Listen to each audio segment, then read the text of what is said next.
Hello everyone, Spade Wolf here. So today we're going to talk about how to get the best performance in Siege out of your low-end laptop or desktop.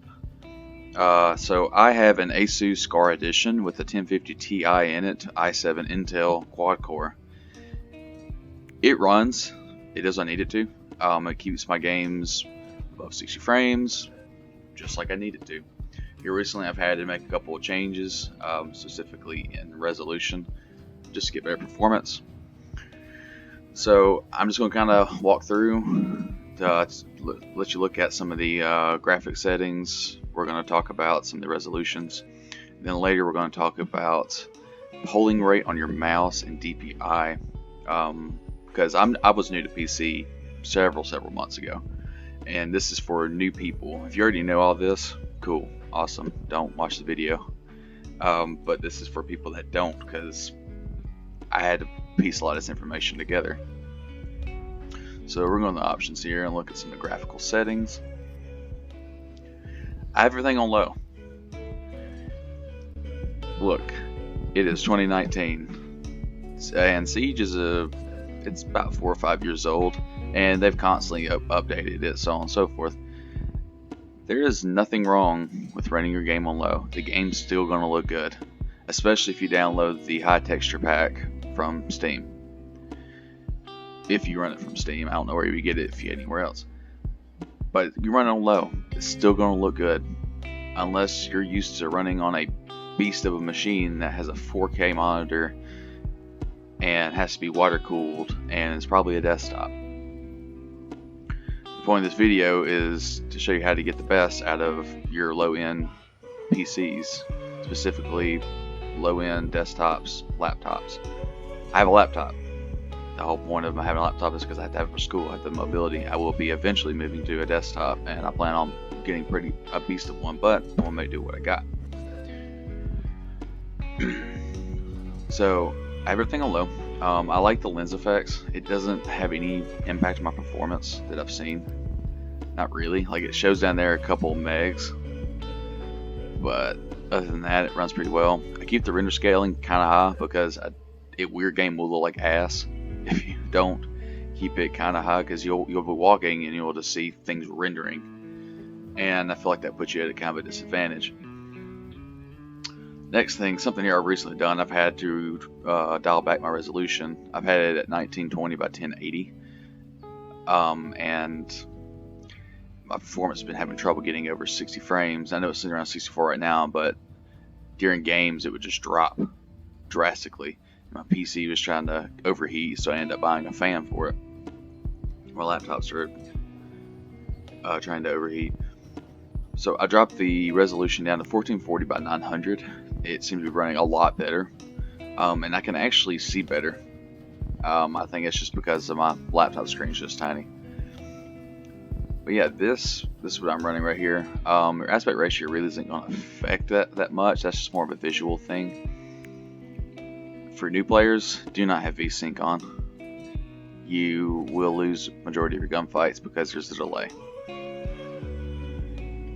And frankly, if you're playing with a TV, you don't need to be. It's really hard to adjust that, especially on PC. Now, Xbox, you can probably get away with it, but PC specifically, get a monitor if possible. You can get some cheap, decent monitors. That's going to be it for graphical settings.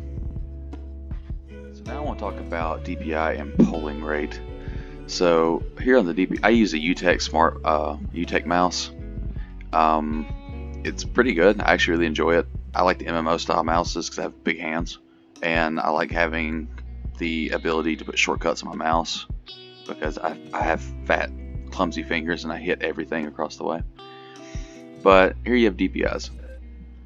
Now, your DPI is going to track, what this is it tracks your laser as it's going across the mouse pad. And the whole point of this, for FPSs, you want to keep it low. When you keep your DPI low, it allows for more accurate and precise aiming. If you're playing a ridiculously high DPI, I don't know what to tell you. If you're good at it, awesome.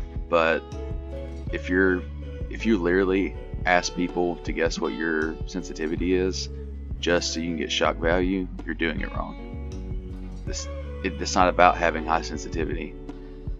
You can go look at all the Pro League stats and look at their DPIs. A lot of them keep it low. I've seen one maybe at 2,000, and you know, that's it. If you're playing above 2,000, that's ridiculous. I keep mine at 800. That's the setting on my mouse. I have the DPI changer on my mouse. But yeah, I keep mine at 800, and then you just adjust your sensitivity in game accordingly.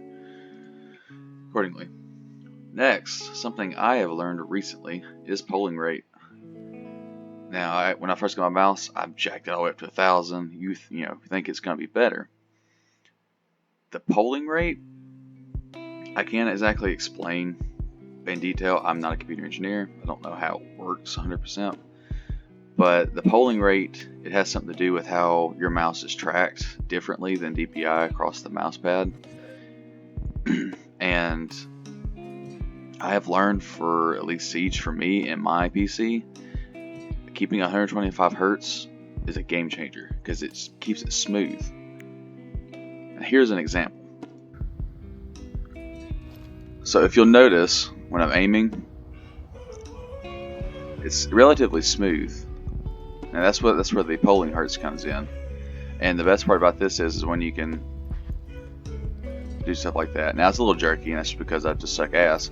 But for the most part, it's relatively smooth. It used to be worse with the 1,000 polling rate. So with the 1,000 polling rate, like, the difference isn't huge, but it makes a change for me. I'm having to move my mouse a lot more, and it's just jerky. You're not going to notice it unless you're like trying to focus on something. But the jerkiness is just terrible. It's awful, and it makes it really hard getting a precise shot, especially if you're trying to shoot something from far away.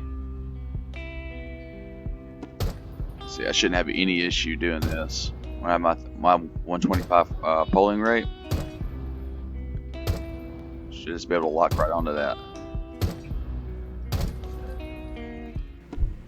If you see anything in the video that you don't agree with, or that you think that I told wrong, please put it down in the comments. Tell me. I'm always open to learn more, and that would help people actually watching the video.